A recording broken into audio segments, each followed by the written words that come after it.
La souffrance dans l'agonie absolue. On nous apprend souvent que l'histoire de l'humanité est celle du progrès, de la lumière et de la civilisation. Mais derrière les grandes découvertes se cache une part d'ombre dont on ne parle peu. Celle où l'ingéniosité humaine s'est mise au service de la douleur pure. Bienvenue lecteurs et lectrices dans les recoins les plus macabres et inimaginables de notre passé. Depuis les temps anciens, l'être humain a toujours cherché à perfectionner ses outils, pour construire, pour explorer, mais aussi pour détruire. Aujourd'hui, nous allons analyser des mécanismes d'une précision effrayante, conçus avec un seul et unique objectif, briser le corps et l'esprit. Regarder cet instrument de torture, ce n'est pas seulement observer le passé, c'est regarder dans un miroir ce que l'homme est capable de concevoir quand la morale disparaît au profit de la cruauté. Voici comment, pendant des siècles, nous avons transformé la souffrance en une science. Voici un tour du monde détaillé des pires inventions utilisées pour tuer lentement et dans la douleur. Après cette vidéo, vous vous poserez sûrement des questions de savoir comment un homme a pu créer de telles horreurs. Donc les amis, on commence. Soyez avertis que certaines choses de cette vidéo peuvent choquer la sensibilité des personnes qui l'écoutent, que ce soit pour l'audio ou les images. Merci de votre compréhension. Et si on commençait par la première, avec le scaphisme, une des méthodes d'exécution les plus atroces et les plus lentes. Il est traditionnellement lié à l'empire achéménide perse. La méthode, une agonie programmée.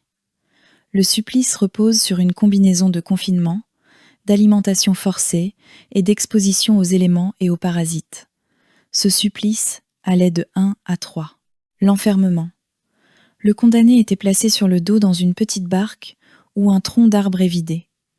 Une seconde barque identique était ensuite posée par-dessus, les deux étant scellés ensemble. Des ouvertures étaient pratiquées uniquement pour laisser dépasser la tête, les mains et les pieds. L'alimentation forcée.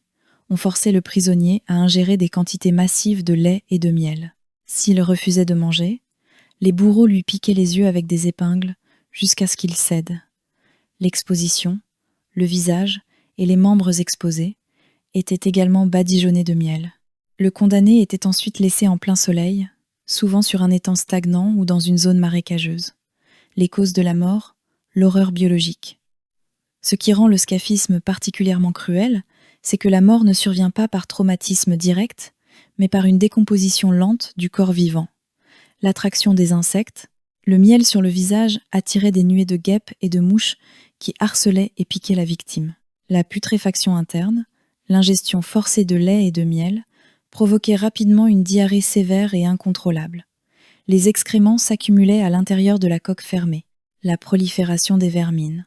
Les excréments en décomposition attiraient des vers et des parasites qui commençaient à dévorer les chairs de la victime par l'intérieur, ce qui provoquait des gangrènes et infections massives. Selon Plutarque, le malheureux Mithridate aurait survécu 10 à 7 jours dans ces conditions avant de succomber, son corps étant presque entièrement dévoré de l'intérieur par la vermine au moment où l'on ouvrit les barques. Le scaphisme était réservé aux crimes considérés comme les plus graves, notamment la trahison envers le roi des rois. Dans le cas de Mithridate, il fut puni pour avoir prétendu publiquement être le véritable meurtrier de Cyrus le Jeune, privant ainsi le roi Artaxerxès de la gloire de ce fait d'armes. Le taureau d'airain, appelé aussi le taureau de Phalaris, inventé par le sculpteur Périllus d'Athènes pour le tyran Phalaris d'Agrigente. Ce barbecue vivant était une statue de taureau creuse, entièrement faite de bronze, avec une porte sur le flanc ou le dos. Ce supplice allait de 1 à 3. Le condamné était enfermé à l'intérieur du taureau. Un grand feu était allumé sous le ventre de la statue, chauffant le métal jusqu'à ce qu'il devienne incandescent. La victime mourait par brûlure extrême et asphyxie, dans une chaleur insoutenable. Le détail cruel, le taureau était équipé d'un système complexe de tubes et de flûtes au niveau des naseaux. Lorsque la victime hurlait de douleur, le son était transformé en un rugissement de taureau mélodieux pour divertir les spectateurs. Imaginez-vous la douleur de cuire à feu doux vivant. Allez, encore un supplément pour vous, les amis. Pour éviter que l'odeur de la chair brûlée ne vienne gâcher la fête des invités, Pérille avait installé des brûle-parfums et des conduits d'encens à l'intérieur ou autour des naseaux du taureau. On raconte que l'inventeur lui-même, Périllus, fut la première personne à être testée à l'intérieur par le tyran. Petit supplément. L'inventeur s'appelait Pérille de l'Athènes. Il a proposé à Phalaris, le tyran, une nouvelle machine de torture. Pérille avait imaginé ce concept effroyable, qu'une victime qui hurlait de douleur à l'intérieur en brûlant pouvait ressembler à un rugissement d'animal. Les cris de douleur du condamné ressortaient par les narines du taureau. Le tyran lui a dit « Eh bien, entre deux dents » et fait semblant de crier pour nous montrer comment les flûtes fonctionnent.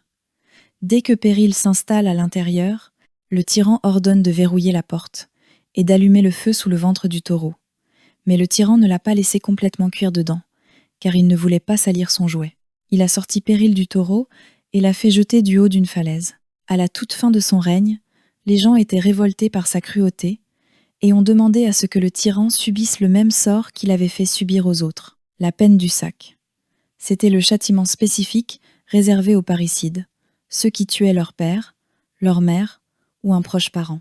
Les Romains considéraient ce crime comme une souillure, tel que le coupable ne devait plus jamais toucher le sol, l'air ou l'eau de la patrie.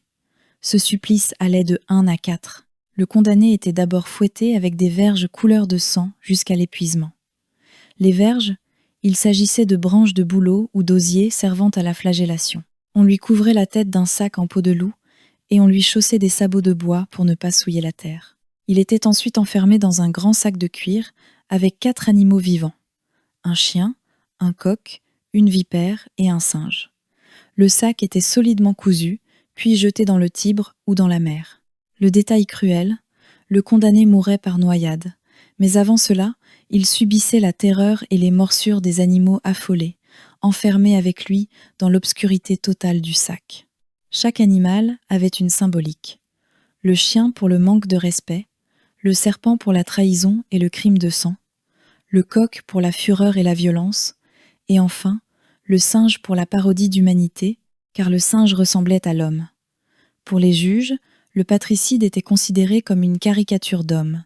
En tuant ses parents, il avait perdu son humanité et n'était plus qu'une imitation grimaçante et monstrueuse de l'être humain, la roue. Le condamné était attaché sur une croix de Saint-André ou sur des poutres. Le bourreau frappait ensuite les membres, bras et jambes avec une barre de fer pour briser les os au niveau des articulations. Une fois les membres brisés, on articulait le corps pour le replier sur une roue de carrosse. La roue était tissée au sommet d'un poteau, face vers le ciel. Le détail cruel. Le condamné pouvait rester vivant ainsi pendant plusieurs jours, exposé au soleil et aux oiseaux de proie. Le juge précisait parfois qu'il fallait laisser le supplicié mourir de soif et d'épuisement, sauf si une grâce, le retentum, permettait au bourreau de l'étrangler discrètement après quelques heures. La Vierge de Nuremberg.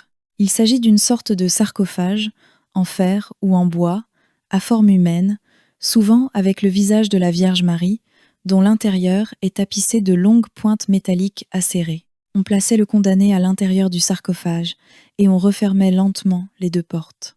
Les pointes étaient disposées de manière à percer plusieurs parties du corps, les yeux, la poitrine, les bras et les jambes, mais sans toucher les organes vitaux immédiatement.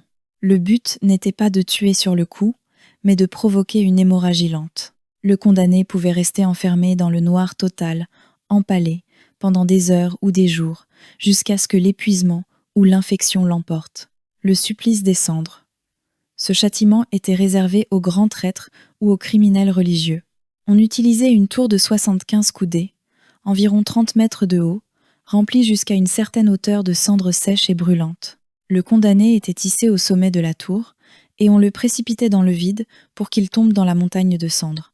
À l'intérieur de la tour, des roues mécaniques tournaient en permanence pour brasser les cendres et les maintenir en suspension dans l'air. Le but de cette invention n'était pas de tuer le condamné, mais de l'asphyxier. Le condamné respirait de la poussière de cendres brûlantes qui s'accumulait dans ses poumons. Plus il se débattait, plus il s'enfonçait, et plus il inhalait de cendres. C'était une mort lente, par étouffement sec et brûlure interne des voies respiratoires, le passage sous la quille.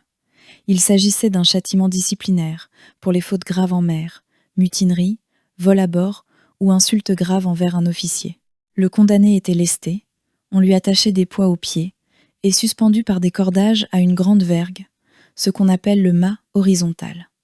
Au signal, Il était précipité dans la mer, d'un côté du navire, puis à l'aide de cordes passant sous le navire, les marins le tiraient pour le faire passer sous la coque, d'un bord à l'autre. La coque du navire était recouverte de bernacles et de coquillages tranchants comme des rasoirs. En passant sous la quille, le corps du condamné était littéralement déchiqueté par ces coquillages. Le marin devait retenir sa respiration pendant tout le trajet sous le navire, où il se faisait scalper, vivant, parfois plusieurs dizaines de mètres. S'il paniquait, il se noyait. S'il ne mourait pas de ses blessures ou de noyade, le choc thermique et l'infection des plaies par l'eau de mer scellant souvent son destin, le berceau de Judas. Il était utilisé pour obtenir des aveux ou des informations lors d'interrogatoires religieux ou politiques. On l'appliquait souvent à ceux accusés d'hérésie ou de complot. Le mode opératoire était en 3 phases. On installait une pyramide en bois très pointue sur des pieds. La victime était suspendue au-dessus par des cordages attachés à une poulie.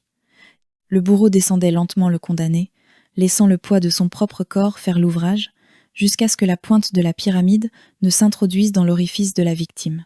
Pour se rendre compte de l'agonie absolue, il faut penser à 3 choses.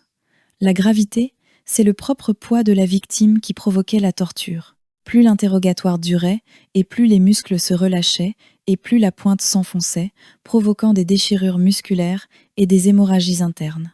Ensuite, le manque de sommeil. Le condamné était souvent maintenu suspendu pendant des jours. S'il s'endormait, son corps se relâchait et la douleur de la pointe le réveillait brusquement. Et en dernier, venait l'infection. Les bourreaux ne nettoyaient jamais la pointe de la pyramide, ce qui entraînait presque systématiquement des infections mortelles, comme la septicémie, pour ceux qui n'avouaient pas. Le supplice de la scie. Utilisé au Moyen Âge, principalement par l'Inquisition, contre des personnes accusées de sorcellerie, d'hérésie ou d'autres crimes graves. Ce supplice consistait à suspendre la victime par les pieds, tête en bas, afin que le sang afflue vers le cerveau et prolonge la conscience. 2 bourreaux, armés d'une scie à lame fine et tranchante, commençaient alors à scier lentement entre les jambes de la victime, sectionnant progressivement la chair, les tendons et les os. La lenteur du processus était délibérée pour prolonger la douleur et l'agonie, rendant la mort très lente. Ce supplice, parfois appelé scie humaine ou taureau sicilien, était particulièrement cruel, car il laissait la victime vivante et consciente jusqu'à la fin. Il y a eu aussi plusieurs variantes où la scie avançait jusqu'à la taille ou la poitrine et où la victime était scindée en 2. L'usage de ce supplice, le comble de l'horreur, une fois le condamné coupé en 2, on laissait les 2 moitiés du corps encore accrochées aux cordes suspendues à la structure de bois pendant plusieurs heures, voire plusieurs jours. On laissait les morceaux de chair pourrir pour que les oiseaux charognards puissent se servir de ce festin, ouvert à ciel ouvert. Ils s'attaquaient en priorité aux parties tendres comme les yeux, la langue et tout ce qui pendait des cavités ouvertes. Ensuite, avec le temps laissé à l'air libre, l'odeur de la décomposition devenait insupportable. Le corps commençait à gonfler et à changer de couleur. C'était ça, le message pour la population. L'homme transformé en déchet et dévoré par les bêtes. Ce que beaucoup de gens ne savent pas, c'est que les corbeaux adorent la chair humaine, comme toute chair. Un muscle de vache, un muscle de lapin, pour lui, c'est de la viande et de la graisse. Aujourd'hui, cela n'arrive plus, car les corps sont envoyés directement à la morgue. Si on laissait faire, quelques minutes ou quelques heures après, les insectes viendraient. Les mouches sentent l'odeur de la mort à des kilomètres. Ensuite viendraient les oiseaux, les nettoyeurs, pour manger les parties molles du corps. Ensuite viendraient les charognards, ensuite les prédateurs, comme le renard. Il prend ce qu'il peut, un bras, une jambe, un bout de tête, et il se tire en 30 secondes. Mais ce que préfère le renard, c'est surtout les extrémités, les doigts, les mains ou les pieds. Ce sont ses cibles prioritaires, car elles sont faciles à transporter. Pour les experts en médecine légale, c'est un vrai problème, car les renards sont souvent responsables de la dispersion des restes. On peut retrouver un crâne à 50 mètres du corps et un os de jambe dans un jardin privé à l'autre bout du quartier, juste parce qu'il a voulu mettre ses trouvailles en sécurité. Ensuite, à cause de l'odeur forte de la décomposition, le sanglier se pointe et va consommer sur place. Avec sa mâchoire, il casse ou réduit tout en miettes. La vantise de l'âne. On tuait un âne ou un cheval et on l'éventrait. Le condamné était placé à l'intérieur de la carcasse, nu. On recousait ensuite le ventre de l'animal avec la victime à l'intérieur, ne laissant dépasser que la tête. Ensuite, la carcasse était laissée au soleil. En pourrissant, le corps de l'animal dégageait des gaz toxiques et de la chaleur, tout en attirant des milliers de mouches qui pondaient sur le visage de la victime. C'était une mort par infection, et cuisson lente dans le putride et la décomposition du condamné. Le pal, l'empalement. On utilisait un long pieu de bois ou de métal. La pointe était souvent arrondie ou enduite de graisse pour ne pas tuer la victime instantanément. Le pieu était inséré par le fondement, anus, et le condamné était redressé. Sous l'effet de la gravité, le corps descendait lentement. Le pieu traversait les intestins, le foie et parfois les poumons, et pouvait ressortir aussi par la bouche, sans toucher le cœur pour faire durer le supplice. La mort survenait par hémorragie interne ou infection, après 1 à 2 jours de souffrance atroce. Ce supplice était réservé pour les trahisons envers l'État, les rébellions ou les crimes. L'aigle de sang. Le condamné était placé face contre terre. On incisait le dos pour exposer les côtes. À l'aide d'une hache, on brisait les côtes près de la colonne vertébrale pour les écarter vers l'extérieur comme des ailes. Enfin, on extrayait les poumons encore battants. La victime mourait d'un choc traumatique massif et d'une impossibilité de respirer dès que les poumons étaient manipulés. C'était un acte de vengeance rituelle. Selon les sagas nordiques, ce supplice était réservé à ceux qui avaient tué le père d'un chef viking. La torture du rat. On attachait fermement la victime sur une table. Un rat était placé dans un bol en métal retourné ou dans une grille de fer ouverte côté abdomen. On posait ensuite des charbons ardents sur le dessus. Affolé par la chaleur croissante du métal, le rat cherchait une issue. Ne pouvant s'échapper par le haut, il rongeait et creusait à travers la chair et les organes de la victime pour s'enfuir. La mort résultait de perforations intestinales et de septicémie. Il y a eu une autre variante aussi. On enfermait la tête du prisonnier dans un sac avec des chats ou des rats sauvages. Le bourreau frappait le sac de l'extérieur ou utilisait des stimulants pour exciter l'animal. Le chat, terrifié et ne voyant aucune issue, se transformait en une véritable machine de lacération. Il ne creuse pas comme le rat pour traverser le corps, mais il déchiquette le visage, les oreilles et les yeux. C'est une boucherie extrêmement sanglante pour le condamné. Cette torture était souvent utilisée pour obtenir des aveux ou lors de répression politique durant la révolte. L'écraseur de tête. La tête était placée entre une barre de fer fixe sous le menton et une calotte métallique mobile actionnée par une vis. Au fur et à mesure que le bourreau tournait la vis, les dents explosaient dans les gencives, puis les os de la mâchoire se brisaient. La pression faisait souvent sortir les globes oculaires de leurs orbites avant que le crâne ne finisse par céder. Cette méthode était principalement utilisée pour extorquer des aveux lors des interrogatoires judiciaires au Moyen Âge. L'écorchement. On pratiquait des incisions autour de la tête, des mains et des pieds. Le bourreau décollait ensuite la peau du corps entier à l'aide de couteaux en essayant de la retirer d'un seul tenant. La victime restait en vie pendant une partie de l'opération. Elle mourait finalement d'un choc thermique, le corps ne pouvant plus réguler sa température de déshydratation ou d'infection. Les muscles exposés à l'air provoquaient une douleur constante et insupportable au moindre mouvement. Ce supplice était souvent utilisé pour les rébellions, sacrilèges ou trahisons. La fourchette de l'hérétique. Un instrument en fer avec 2 fourches opposées était attaché par une lanière de cuir autour du cou. Une fourche pointait vers le menton, l'autre vers le sternum. Le condamné était suspendu ou attaché de manière à ne pas pouvoir s'allonger. S'il baissait la tête par fatigue ou sommeil, les pointes lui transperçaient la gorge et la poitrine. Cela empêchait tout repos et causait une agonie par épuisement.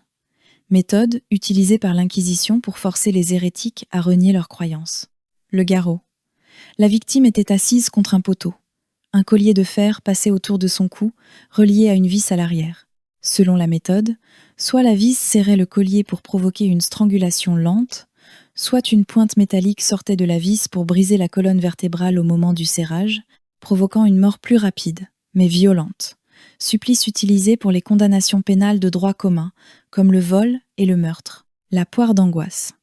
Un objet métallique en forme de poire, composé de segments articulés, était inséré dans un orifice bouche, anus ou vagin. Le bourreau tournait une clé qui ouvrait les segments à l'intérieur du corps. L'expansion brutale de l'appareil déchirait les tissus internes, brisait les os de la mâchoire ou causait des hémorragies massives. C'était souvent un prélude à une exécution plus définitive, utilisée contre les homosexuels, les femmes accusées d'adultère ou les menteurs. Il existe 3 versions de la poire. L'orale, qui est la plus classique, elle était utilisée contre les menteurs, les blasphémateurs, ceux qui insultaient Dieu ou les hérétiques. Le bourreau l'insérait fermé, puis tournait la vis. Les pétales s'ouvraient jusqu'à ce que la mâchoire soit bloquée ou brisée. Cela empêchait la victime de parler, de crier ou de réciter des prières. On l'utilisait souvent juste avant d'emmener quelqu'un au bûcher pour qu'il ne puisse pas haranguer la foule. La deuxième version, rectale ou vaginale, qui est la plus sombre. Elle était destinée aux crimes d'ordre sexuel ou moral, selon les critères de l'époque, Moyen-Âge ou Inquisition. Version rectale, utilisée principalement pour les homosexuels, qu'on appelait sodomites à cette époque. La version vaginale, utilisée contre les femmes, accusées d'avoir eu des relations avec le diable, sorcellerie ou d'avoir commis un adultère. Contrairement à la version orale, qui brisait les os, ici, le but était de provoquer des déchirures internes massives. C'est souvent mortel à cause des hémorragies ou des infections comme la gangrène, qui suivaient quelques jours plus tard. Le supplice de l'eau. La victime était attachée et un linge était placé sur sa bouche. On versait de l'eau en continu sur le linge ou directement dans un entonnoir enfoncé dans la gorge. L'estomac se distendait de manière monstrueuse, provoquant une douleur interne aiguë. Le linge créait une sensation de noyade imminente, car l'air ne passait plus. Parfois, le bourreau sautait sur le ventre gonflé pour provoquer des ruptures d'organes. Méthode d'interrogatoire pour obtenir des noms de complices. Le supplice du feu. On attachait la victime sur une grille en fer horizontal, semblable à un immense barbecue, placé au-dessus d'un lit de charbon ardent. La victime était littéralement cuite, vivante, à feu doux. Le bourreau badigeonnait parfois le corps de graisse ou d'huile pour accélérer la brûlure sans que le condamné ne perde connaissance trop vite. La mort survenait par choc thermique et défaillance des organes. Principalement utilisée contre les martyrs chrétiens dans la Rome antique ou pour punir l'hérésie. La croix, contrairement aux images classiques, on clouait ou attachait fermement les poignets et les pieds à une structure en bois. Les genoux étaient légèrement pliés. Ce n'est pas la douleur des clous qui tuait, mais l'asphyxie. Pour respirer, le condamné devait se redresser en poussant sur ses pieds. Épuisé, il finissait par s'affaisser. Ses poumons se compressaient et il mourait d'étouffement lent. L'agonie pouvait durer plusieurs jours sous le soleil, châtiment réservé par les Romains aux esclaves révoltés, aux pirates et aux séditieux ennemis de l'État. Le démembrement par les chevaux. On attachait chacun des membres de la victime, bras et jambes, à 4 chevaux différents via des cordages solides. Sur ordre du bourreau, les chevaux étaient lancés au galop dans 4 directions opposées. Les articulations se déboîtaient d'abord. Puis les muscles et les tendons se déchiraient jusqu'à ce que les membres soient arrachés du tronc. Un supplice d'une extrême violence pour les crimes suprêmes les plus graves sous la monarchie, comme les tueurs de rois. Cette torture était assez difficile en réalité, car les membres ou articulations du corps humain sont conçus pour tenir les os ensemble sous des pressions énormes. Les chevaux, souvent des chevaux de traits très puissants, tiraient sans relâche de chaque côté, mais souvent ils n'arrivaient pas à rompre les articulations des hanches ou des épaules. Les chevaux s'épuisaient très vite, ou glissaient sur les pavés, ou finissaient par s'arrêter, car la force et la résistance du corps étaient trop grandes. Après plusieurs tentatives infructueuses qui pouvaient durer des dizaines de minutes, les juges ou les bourreaux décidaient de faire ce que l'on appelait les entailles. Le bourreau utilisait un couteau très tranchant pour couper les muscles et les ligaments aux articulations, comme les épaules et les cuisses. Une fois ces attaches coupées, les chevaux pouvaient enfin finir le travail en arrachant les membres. Robert François Damien, qui a subi ce même châtiment, a vécu une autre expérience de cette torture. Car une fois que tout lui a été arraché et qu'il restait que le tronc bougeait encore, et Robert François Damien aurait même tourné la tête pour regarder ses propres membres arrachés, et ensuite aurait fixé fermement les yeux de son bourreau. Le Masatello, le procédé, le condamné était conduit sur un échafaud. Le bourreau levait une lourde massue en fer et frappait un coup violent sur la tempe ou le sommet du crâne. Le crâne éclatait instantanément. Si le condamné n'était pas mort sur le coup, le bourreau lui tranchait immédiatement la gorge pour achever la sentence devant la foule. Utilisé dans les États pontificaux, Italie, pour les crimes jugés particulièrement odieux, la peine du sommeil. Le procédé, on plaçait le prisonnier dans une cage ou sur une chaise inconfortable, et des gardes se relayaient pour l'empêcher de fermer l'œil par tous les moyens, bruit, coups, eau froid. Après plusieurs jours sans sommeil, la victime souffrait d'hallucinations, de crises de paranoïa, de perte de contrôle musculaire et de douleurs nerveuses insupportables. Le cerveau finit par s'arrêter de fonctionner correctement, entraînant la folie ou la mort, principalement utilisée pour briser la volonté des accusés de sorcellerie lors des procès. Le supplice des 100 morceaux. Le bourreau découpait avec un couteau de fines tranches de chair sur les bras, les jambes et la poitrine du condamné, une par une. L'objectif était de maintenir la victime consciente le plus longtemps possible. On terminait par les membres, puis le coup de grâce au cœur ou la décapitation. Cela pouvait durer des heures. Méthode principalement utilisée en Chine impériale, pour la haute trahison ou le parricide, le fait de tuer ses parents. La chair de fer. Un fauteuil entièrement recouvert de centaines de pointes et de fer aiguisé sur l'assise, le dossier et les accoudoirs. On y attachait la victime nue. Les pointes s'enfonçaient dans la chair sans toucher les organes vitaux. Pour augmenter la douleur, on chauffait parfois le métal du fauteuil par en dessous. La victime mourait d'épuisement, d'hémorragie ou de brûlure, utilisée en Europe centrale pour punir les voleurs ou obtenir des aveux. La morsure de fer. Un instrument en fer ressemblant à une pince munie de griffes acérées. Les griffes étaient souvent chauffées au rouge avant l'utilisation. On saisissait la poitrine de la victime et on tirait violemment pour arracher les chairs. Cela causait des hémorragies massives et une mutilation définitive si la victime survivait, ce qui était rare. Ce que beaucoup ne savent pas, c'est que dans la réalité, on ne faisait pas que arracher seulement un sein.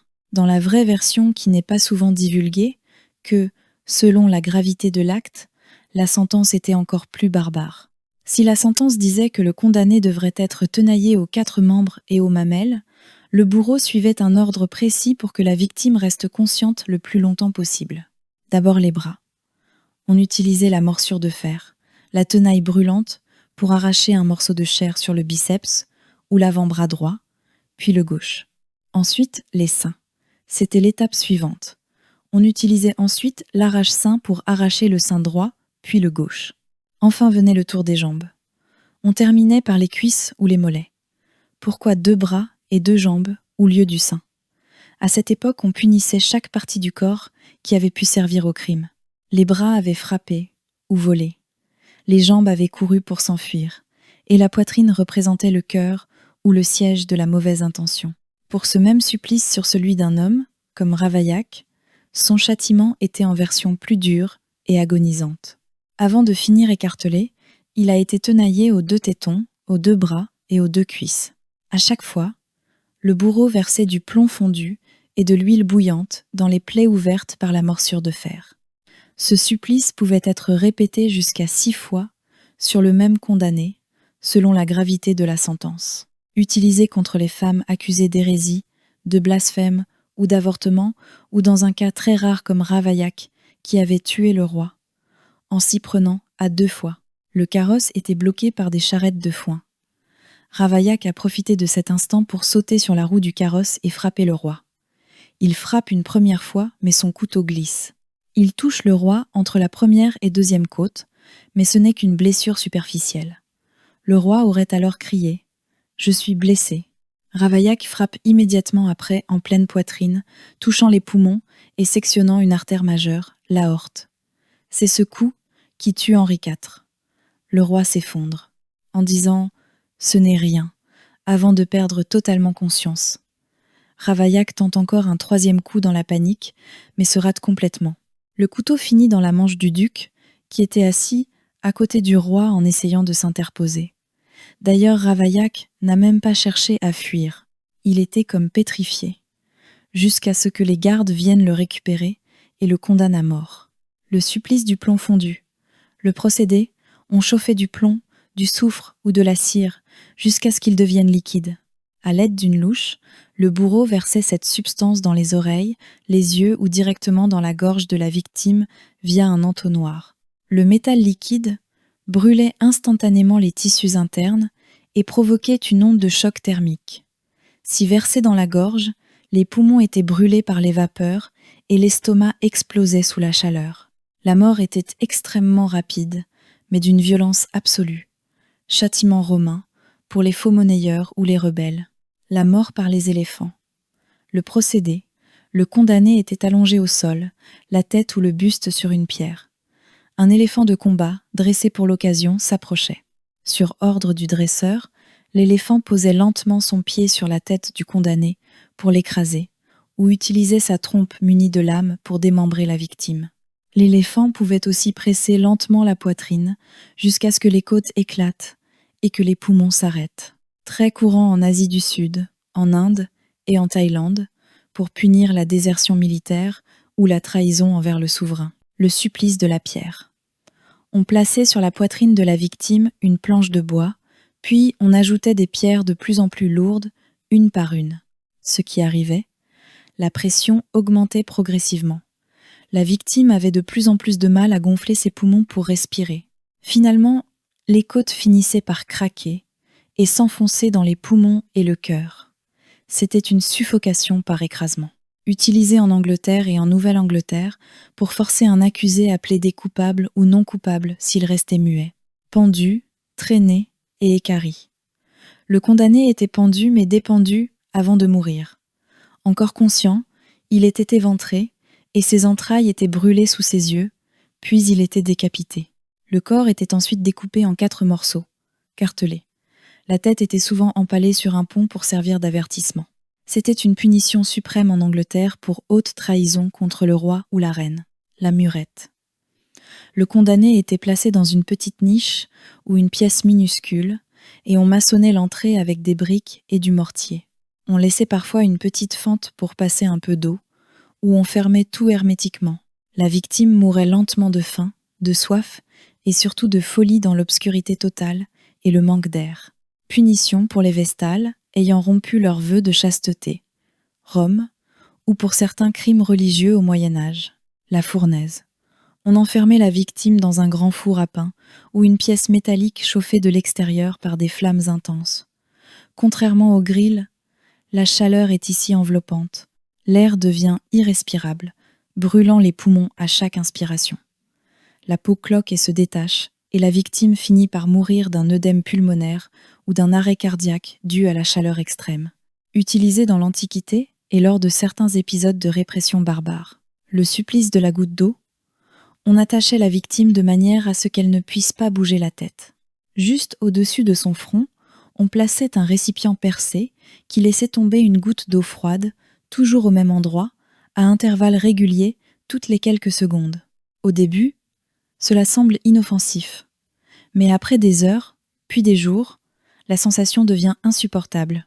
Le froid et l'humidité finissent par creuser une plaie sur la peau. Mais c'est surtout l'esprit qui lâche. L'attente de la prochaine goutte provoque une angoisse psychologique telle que la victime sombre dans la folie ou meurt d'épuisement nerveux. Utilisé pour briser la résistance mentale des prisonniers de guerre ou des accusés de trahison. Les noces de Nantes. On attachait un homme et une femme ensemble, et souvent nus, face à face, puis on les enfermait dans une barque dont on avait percé la coque, ou on les jetait directement dans un fleuve. C'était une exécution par noyade groupée. La panique de l'un entraînait l'autre, et le couple coulait au fond de l'eau. C'était une méthode de mise à mort rapide, mais terrifiante par sa symbolique moqueuse. Pratiquée durant la Révolution française, guerre de Vendée, pour éliminer massivement les opposants politiques et les religieux. Le banc d'étirement. La victime était allongée sur un cadre en bois. Ses poignets étaient attachés à un rouleau à une extrémité et ses chevilles à un autre rouleau à l'autre extrémité. Le bourreau actionnait un levier pour faire tourner les rouleaux. Le corps était étiré avec une force mécanique. On entendait d'abord les articulations, épaules, hanches, genoux, craquer, puis se déboîter complètement. Si on continuait, les muscles et les ligaments se déchiraient. La victime finissait paralysée ou avec les membres arrachés. un classique des interrogatoires du Moyen Âge pour obtenir des noms de complices. Le casse-genou. Le procédé, on utilisait un instrument composé de 2 barres de bois ou de fer munies de grosses pointes à l'intérieur. On plaçait l'articulation du genou entre les 2 barres, puis on serrait le tout à l'aide de vis. Les pointes s'enfonçaient dans la chair, mais l'objectif était mécanique, briser la rotule et les ligaments. Le genou éclatait littéralement sous la pression. La victime était rendue infirme à vie, mais le choc et l'infection qui suivaient, les pointes étaient souvent rouillées, entraînaient généralement la mort en quelques jours. Utilisé lors de l'Inquisition pour punir ceux qui refusaient de s'agenouiller devant les symboles religieux. Le carcan de corps. On prenait un tronc d'arbre massif que l'on fendait en 2, on y creusait des encoches pour les membres et le cou, on refermait les 2 parties sur la victime, ne laissant dépasser que la tête, les mains et les pieds, puis on verrouillait le tout avec des ferrures. La victime était totalement immobilisée dans une position inconfortable. Ses membres commençaient à gonfler à cause de la mauvaise circulation. Exposé en public, le condamné subissait les morsures d'insectes et les jets de pierres sans pouvoir se gratter ou se protéger. La mort était lente, causée par l'exposition aux éléments et la gangrène des membres compressés. Punition pour les voleurs de bétail ou les agitateurs publics au Moyen Âge. La section jarret, le procédé. On utilisait un instrument tranchant pour sectionner les tendons d'Achille ou les muscles à l'arrière des genoux de la victime. La victime perdait instantanément l'usage de ses jambes. On la laissait ensuite ainsi, incapable de se tenir debout ou de s'enfuir. La mort ne venait pas de la blessure elle-même, mais de l'abandon dans la nature, de l'infection ou des animaux sauvages. Punition pour les esclaves fugitifs ou les déserteurs dans plusieurs sociétés antiques. La chaussure de fer. On enfermait la jambe de la victime dans une botte faite de planches de fer ou de bois solide. Le bourreau frappait ensuite des coins, morceaux de bois, entre la botte et la jambe avec un maillet. À chaque coup, les os de la jambe tibia et péroné étaient compressés jusqu'à ce qu'ils éclatent littéralement en morceaux. La moelle osseuse jaillissait parfois sous la pression. La jambe était réduite en bouillie. Utilisée en Écosse et en France pour punir les rebelles religieux. Le supplice des abeilles. On enfermait le condamné dans un sac ou un coffre avec plusieurs nids d'abeilles ou de frelons en colère, où on l'attachait nu près d'une ruche après l'avoir enduit de sucre. La victime subissait des centaines, voire des milliers de piqûres.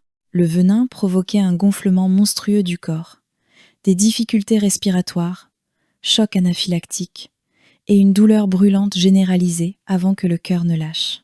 Punition pour les petits délits ruraux ou la sorcellerie dans certaines tribus anciennes.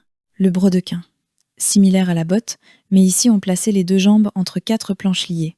On insérait des coins au milieu. Le bourreau enfonçait les coins un par un, le coin ordinaire pour l'interrogatoire, le coin extraordinaire pour la sentence. Les os des chevilles et des pieds étaient broyés. La victime restait estropiée à vie si elle survivait. Procédure judiciaire officielle en France jusqu'au XVIIIe siècle. La marque au fer rouge. Le procédé. On chauffait un seau en fer, avec un symbole. Une lettre comme V pour voleur ou Gal pour galérien, jusqu'à ce qu'il soit blanc de chaleur. Puis on l'appliquait sur l'épaule ou le front. Ce n'était pas toujours mortel, mais la douleur était atroce et la cicatrice indélébile. Si le fer était appliqué trop longtemps ou sur une zone sensible, l'infection tuait la victime. C'était une mort sociale, car le condamné était marqué à vie. Punition pour les récidivistes, les voleurs et les bagnards. Le supplice du berceau du chat. On attachait la victime dans un filet de corde très serré et on la suspendait à un arbre ou une potence, dans un endroit infesté d'oiseaux de proie ou d'insectes. Le filet coupait la circulation sanguine. La victime, incapable de faire le moindre geste pour se défendre, était picorée vivante par les corbeaux ou dévorée par les insectes. La mort venait de l'exposition, de la soif et des multiples blessures superficielles, utilisées contre les pirates ou les rebelles en mer. Le bain de soufre. On plongeait le condamné dans une cuve remplie de soufre liquide, chauffée à une température inférieure à l'ébullition. Le soufre brûle la peau mais la momifie en même temps. La victime subissait une douleur chimique et thermique atroce, sans mourir instantanément.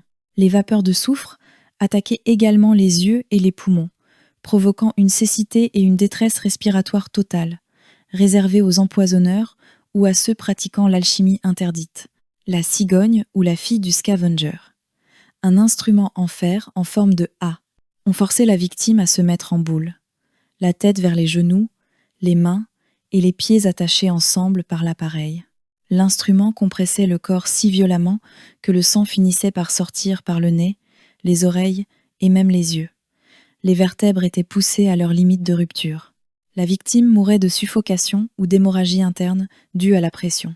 Utilisé à la Tour de Londres pour les prisonniers politiques sous le règne d'Élisabeth Royer, le supplice du sifflet du diable.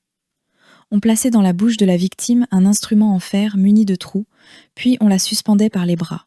On allumait un feu de soufre ou de poivre sous ses pieds. Pour ne pas suffoquer par la fumée, la victime était forcée de respirer par le sifflet. Les vapeurs brûlantes et toxiques passaient directement dans la gorge et les poumons, brûlant tout le système respiratoire de l'intérieur. La victime finissait par mourir d'un œdème pulmonaire, dans des cris stridents transformés en sifflements par l'appareil. Interrogatoire secret, lors des chasses aux sorcières, l'écartèlement par les poulies, une variante mécanique du démembrement par chevaux. On attachait les membres à des cordes reliées à des treuils ou des poulies fixées au mur d'une cellule. Le bourreau tournait lentement les manivelles. La tension était constante et inexorable. Contrairement aux chevaux qui peuvent donner des à-coups, les poulies permettaient de maintenir la victime à la limite de la rupture des tendons pendant des heures avant de finalement arracher les membres. Utilisée dans les donjons médiévaux pour obtenir des aveux de conspiration. La couronne de fer. On posait sur la tête du condamné un cercle de fer muni de vis pointues orientées vers l'intérieur. À chaque question sans réponse, le bourreau serrait les vis. Les pointes perçaient le cuir chevelu, puis s'enfonçaient dans le crâne jusqu'à atteindre le cerveau. La victime perdait d'abord la vue, puis l'équilibre, avant de succomber à une hémorragie cérébrale. Punition pour les usurpateurs de titres de noblesse ou les faux prophètes. Le supplice de la pierre salée. On forçait la victime à rester debout sur une pierre chauffée à blanc, après avoir préalablement frotté ses pieds de sel et de saumure. La chaleur faisait pénétrer le sel profondément dans les chairs brûlées. La victime était forcée de danser pour éviter la douleur, ce qui ne faisait qu'accélérer l'épuisement cardiaque et l'infection des plaies. Punition pour les espions ou les messagers ayant trahi leur camp. Le supplice des fourmis. On enduisait le corps de la victime de miel ou de sang, puis on l'attachait à un arbre qui abritait une colonie de fourmis carnivores, comme les fourmis légionnaires. Les fourmis attaquaient par milliers, entrant dans tous les orifices, nez, oreilles, bouche. Elles dévoraient les tissus mous et les nerfs. La victime mourait d'un choc anaphylactique ou de douleur après plusieurs heures d'une consommation lente.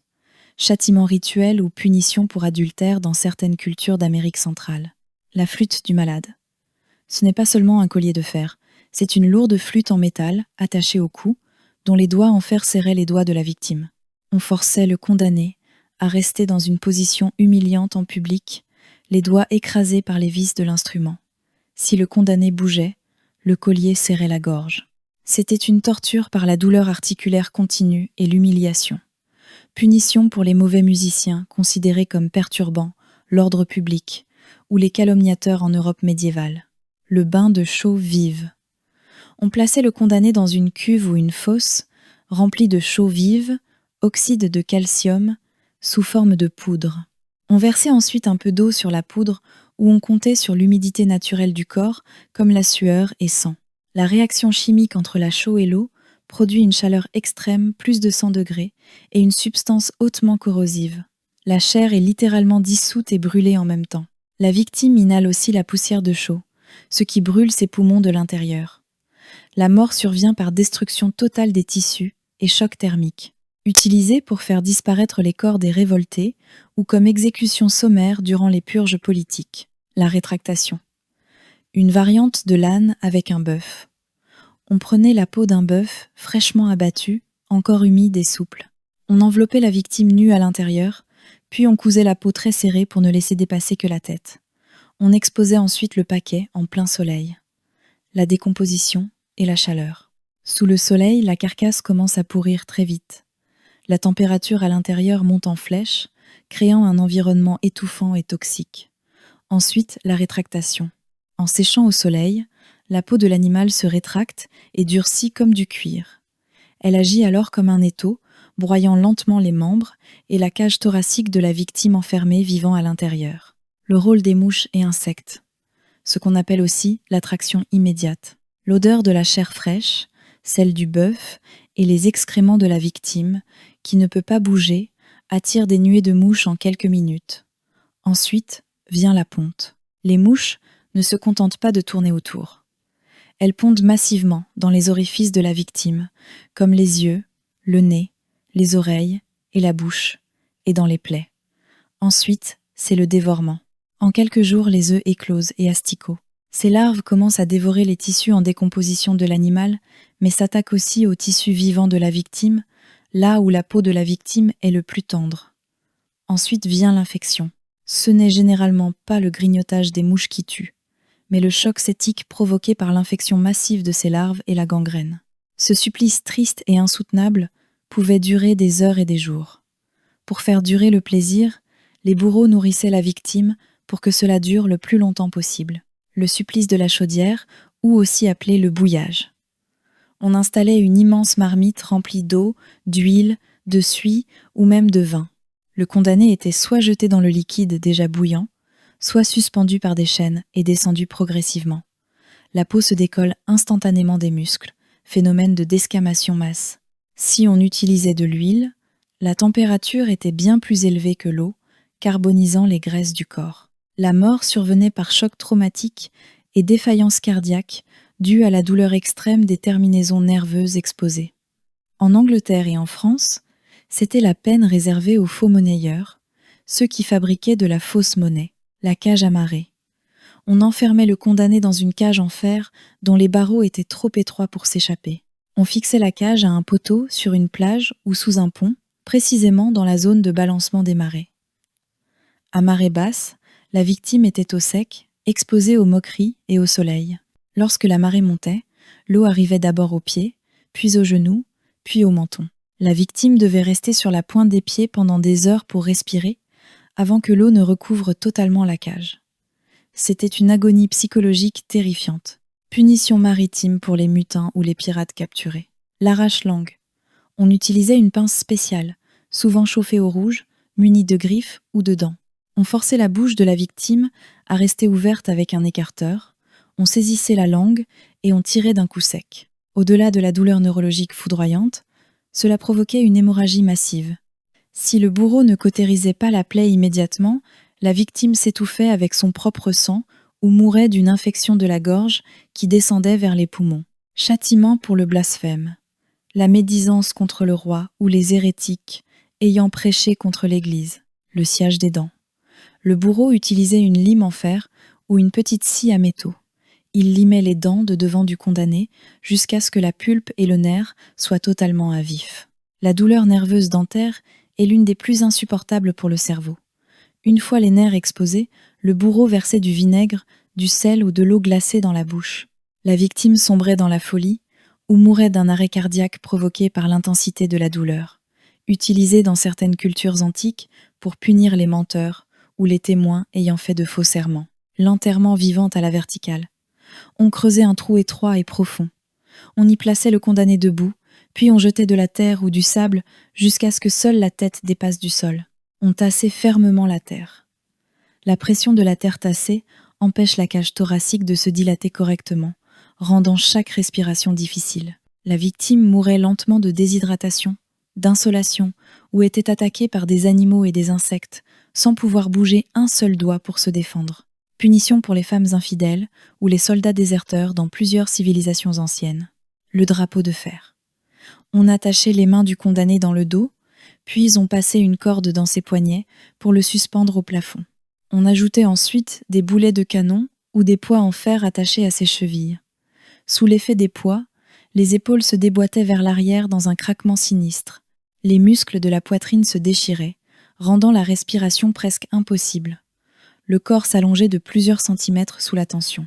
Si on laissait la victime ainsi, elle mourrait d'épuisement respiratoire et de choc. Méthode de torture militaire pour obtenir des renseignements sur les positions ennemies. Le broyeur de phalanges. Un petit étau métallique composé de 2 ou 3 plaques rainurées. On y insérait les doigts de la victime et le bourreau tournait une vis centrale. Les plaques se rapprochaient lentement. On entendait d'abord les ongles craquer, puis les os des phalanges exploser en petits morceaux. La douleur est fulgurante car les extrémités des doigts sont saturées de terminaisons nerveuses. Souvent, la chair s'ouvrait et la moelle osseuse jaillissait, utilisée comme instrument de question pour interrogatoire standard afin d'obtenir des aveux rapides lors des procès civils, les griffes de fer. Le bourreau utilisait des gants munis de longues griffes de fer acérées ou un peigne métallique. Il peignait le corps de la victime, des épaules jusqu'aux genoux. Les griffes s'enfonçaient profondément et arrachaient de longues lanières de peau et de muscles à chaque passage. Les côtes finissaient par être mises à nu. C'était une version mécanique et accélérée de l'écorchement. La mort survenait par hémorragie massive. Punition pour les esclaves révoltés ou les blasphémateurs dans la Rome antique, le balancier. On attachait les chevilles du condamné et on le hissait la tête en bas. Le bourreau balançait ensuite le corps contre un mur ou un pilier. Le sang s'accumulait dans le cerveau, provoquant une pression crânienne insupportable et des ruptures de vaisseaux dans les yeux.